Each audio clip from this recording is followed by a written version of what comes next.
Wait.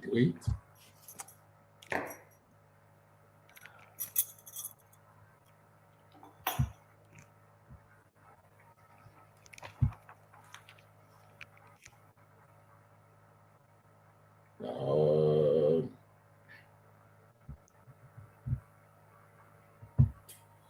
okay, we're going live now.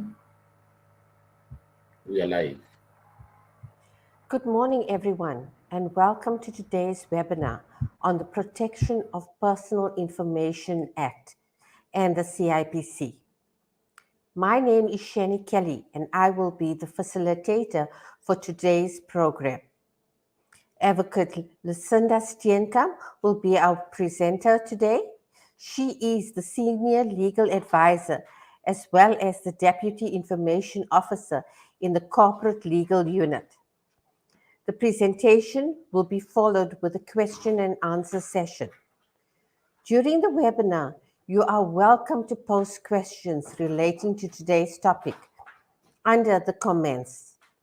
Lucinda, Loretta Klassen, and Elsie Palani, also from the CIPC Corporate Legal Unit, will respond to these questions.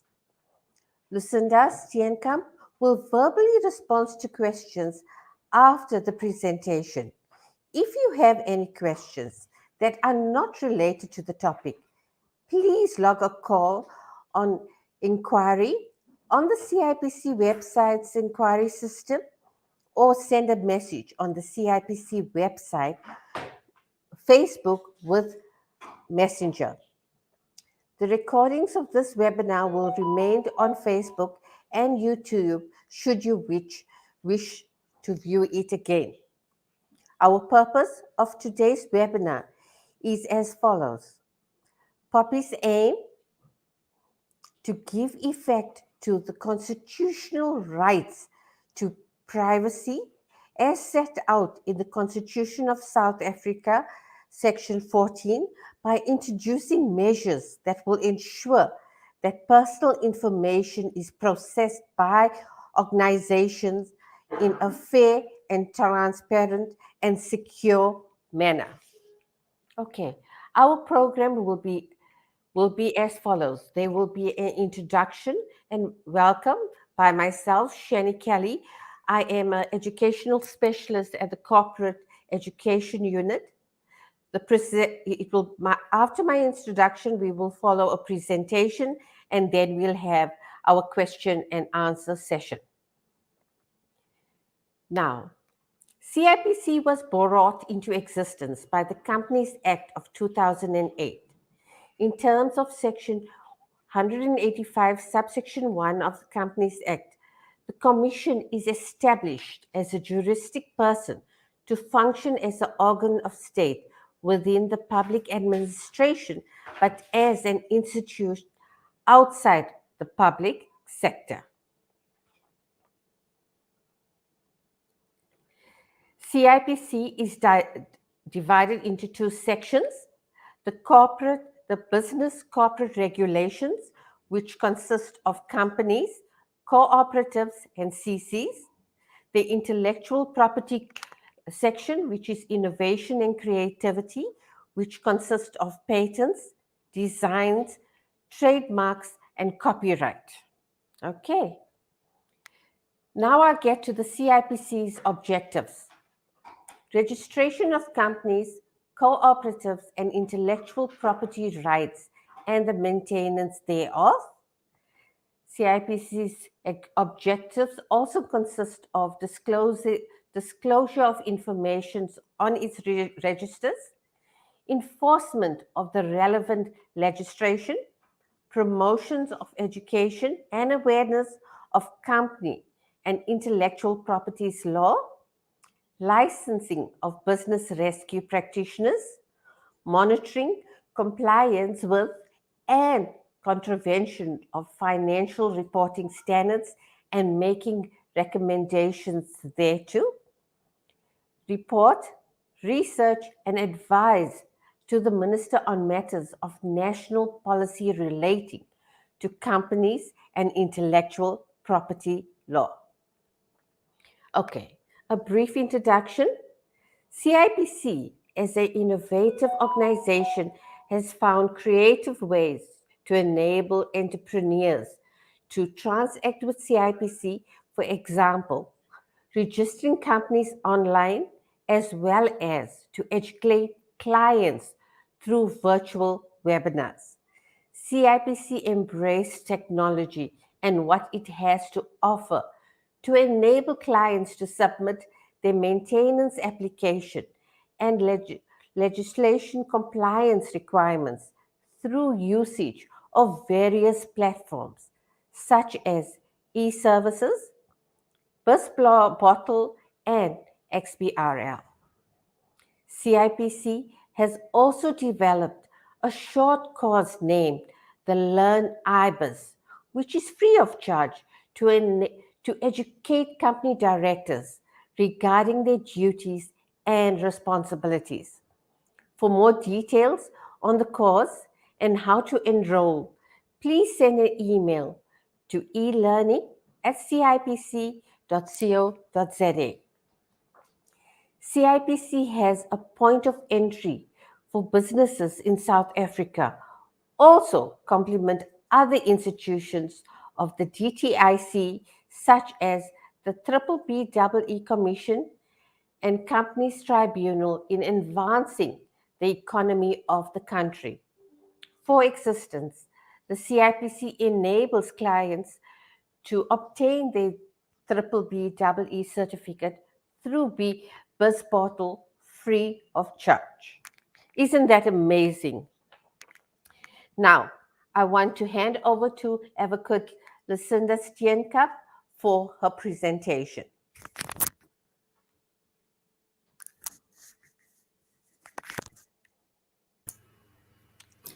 Thank you very much, Shani. Yes, I'm just testing. Am I audible? Yes, you are. Okay. Good morning, everybody. Let me just get to that sharing part.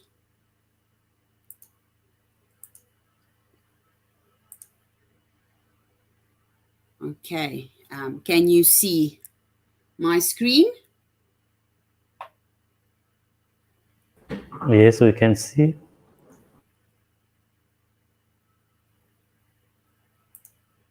Perfect. Let's just do it in that format so that everybody can see. Good morning, everybody. Once again, sorry for the glitches. We are in South Africa after all.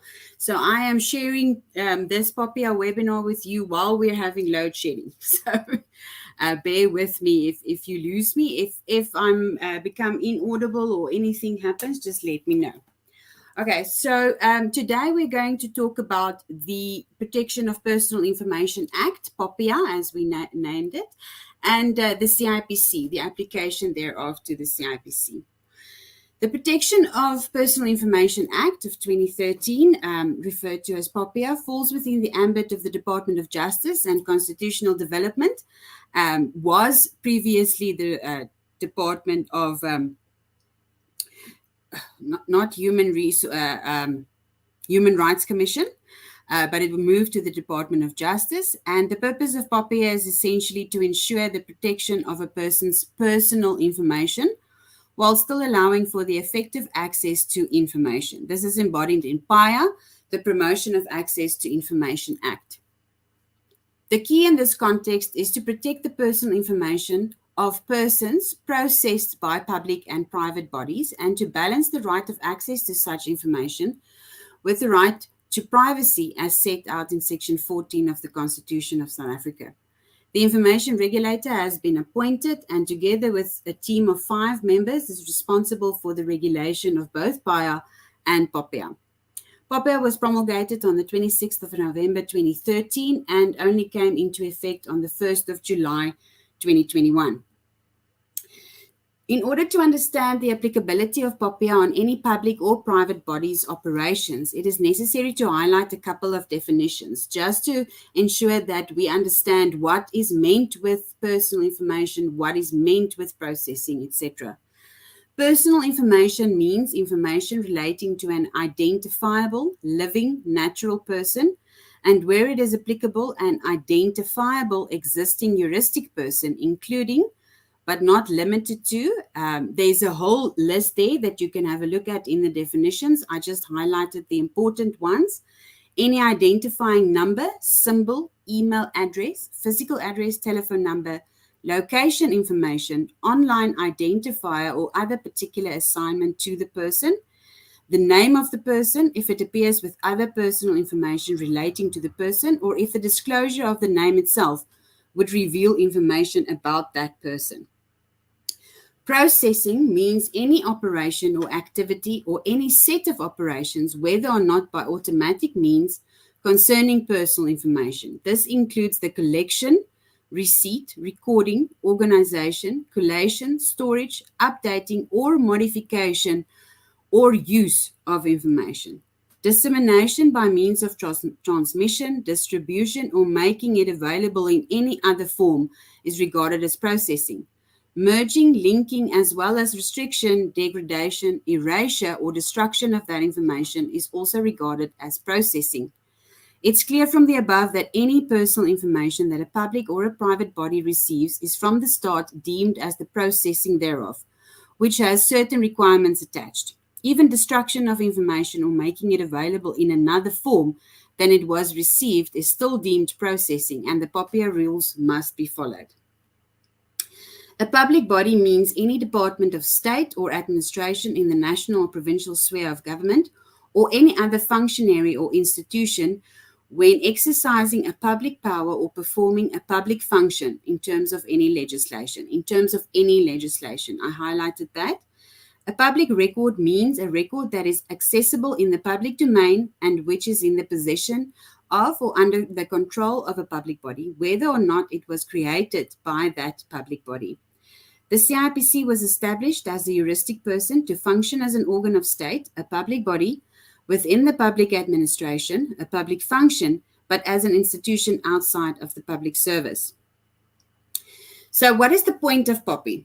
Popia aims to give effect to the constitutional right to privacy as mentioned, as set out in the Constitution of South Africa, by introducing measures that will ensure that personal information is processed by organizations in a fair, transparent, and secure manner. The purpose of Popia as it pertains to CIPC is to give effect to the constitutional right to privacy by safeguarding personal information when processed by a responsible party, the responsible party being the CIPC, subject to justifiable limitations that are aimed at balancing the right to privacy against other rights, particularly the right of access to information, PIA, protecting important interests, including the free flow of information within South Africa and across international borders.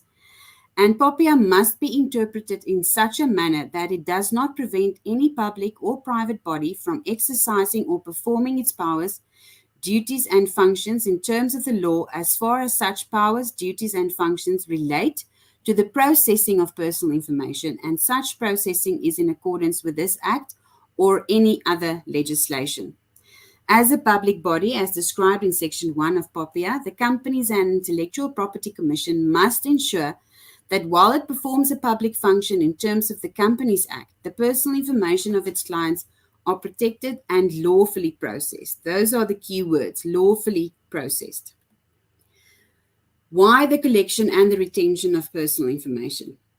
The purpose is to gather contact information of identifiable living, natural persons, and where applicable, an identifiable existing juristic person.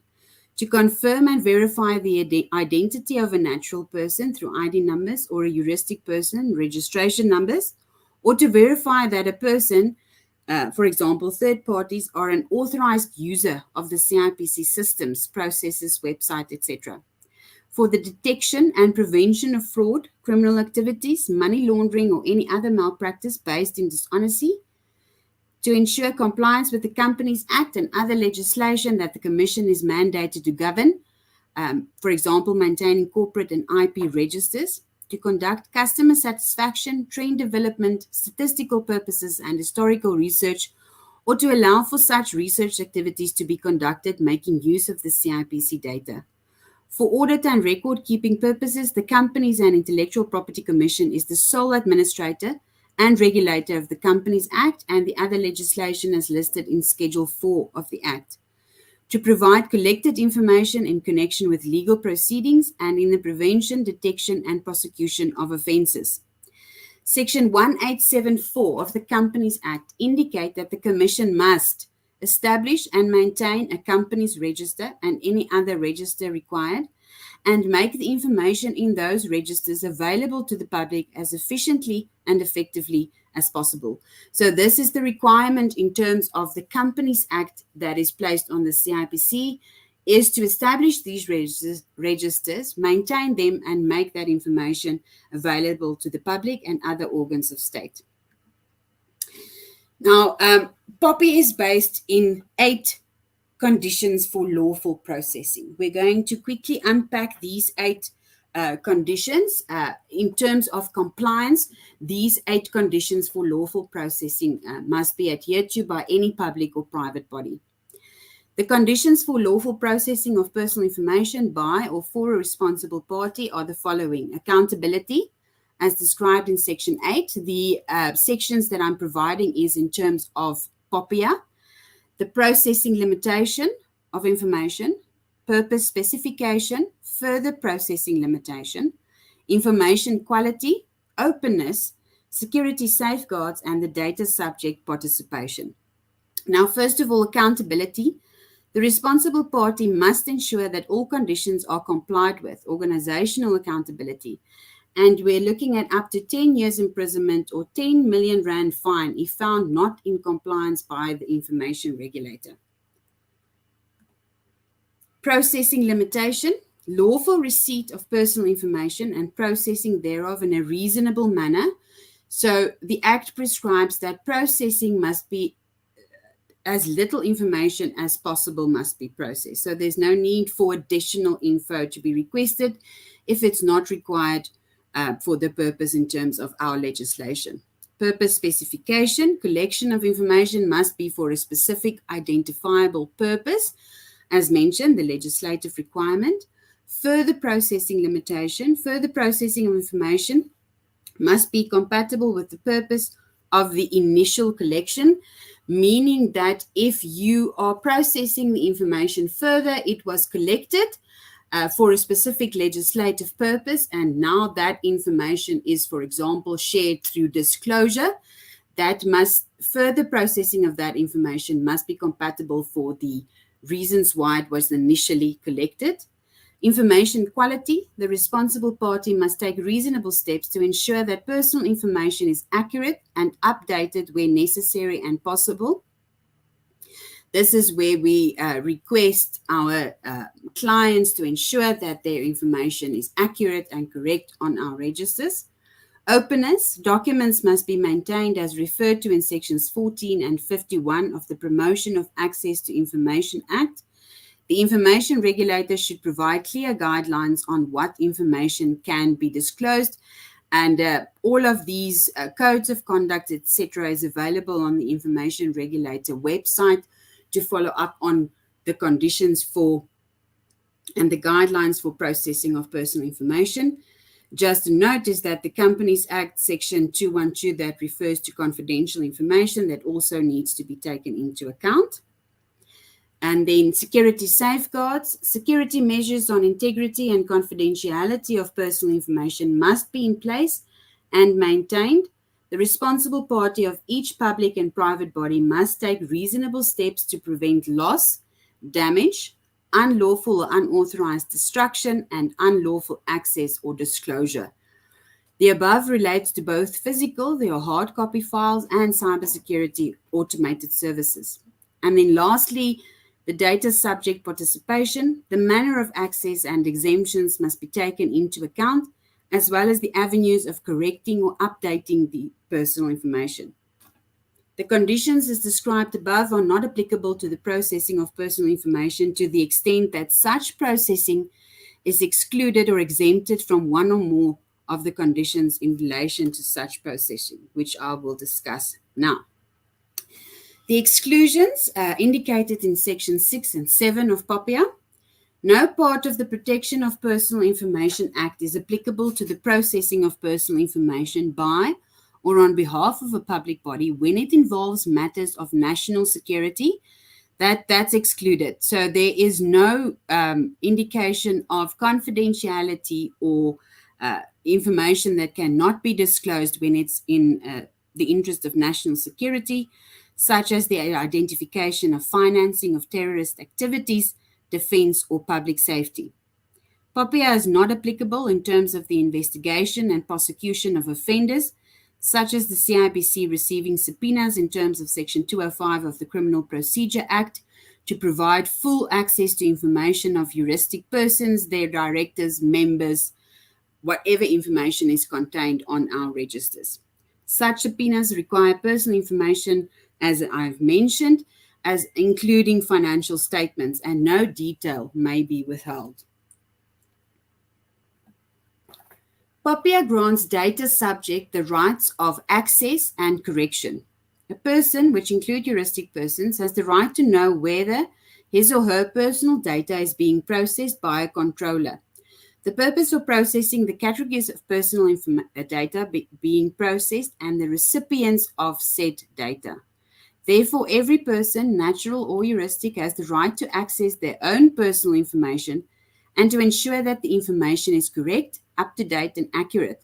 In fact, the CIPC insists that personal information is reviewed and updated annually, which is made possible by filing annual returns. It is each data subject's responsibility to keep his or her personal information up to date and accurate. PIA grants the public and private body the rights of access to information.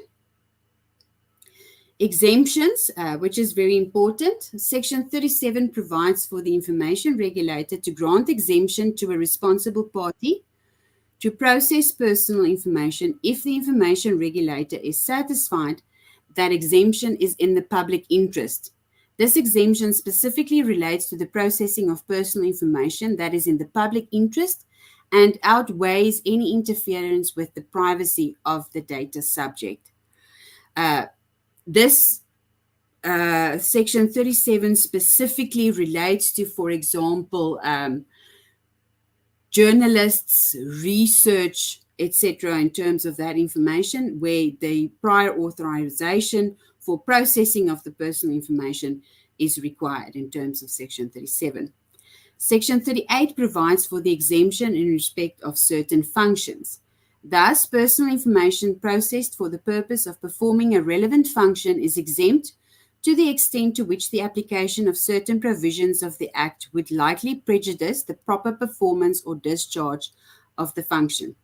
In other words, should the protection of personal information interfere with the CIPC functions or prohibit the proper performance of its functions in terms of the Companies Act, then the exemptions apply.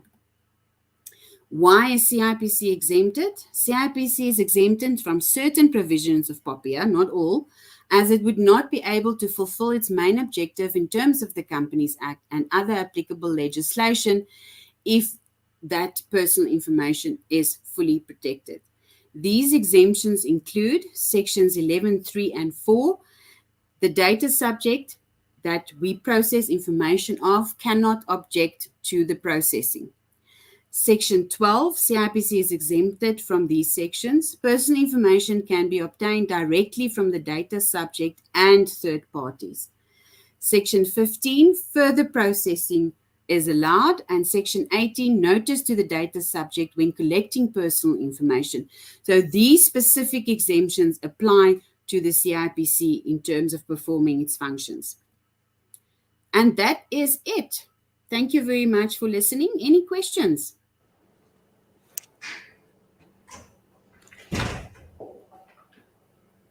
Wow, I cannot see a single question on our comments. Lucinda, you did an outstanding presentation. No one has any questions. Isn't that amazing? I hope it doesn't mean that there is confusion. That's why there's no questions. No, I'm sure that our audience seems to be well equipped with Popia. Okay. Fantastic. One more time, is there any questions? Is there anything that you would like Lucinda to elaborate on? Is there any points that you want her to speak more about?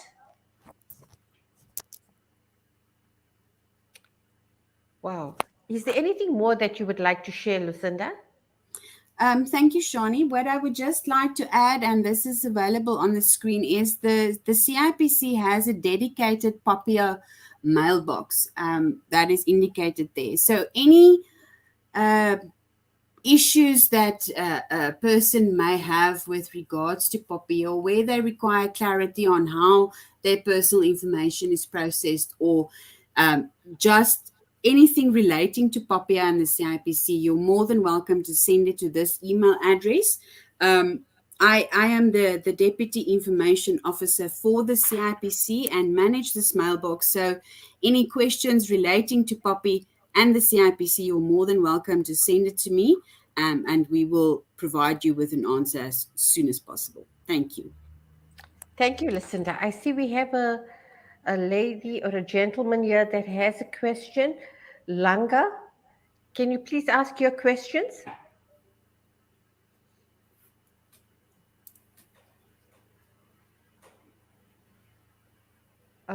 Hello, can you please ask the question? Can you type your question in the comments? Okay. The question is, tell me if I feel like that this Popia Act has been violated. How far can I take the issue in terms of reporting it? So he would like to know how can he report an issue of a violation of the Popia Act? Okay, so first of all, it's important to ascertain whether there was an actual violation.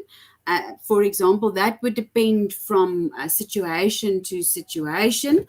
But if there is a slight inclination that your rights in terms of Popia have been violated, there is a detailed complaints process that can be submitted with the information regulator directly.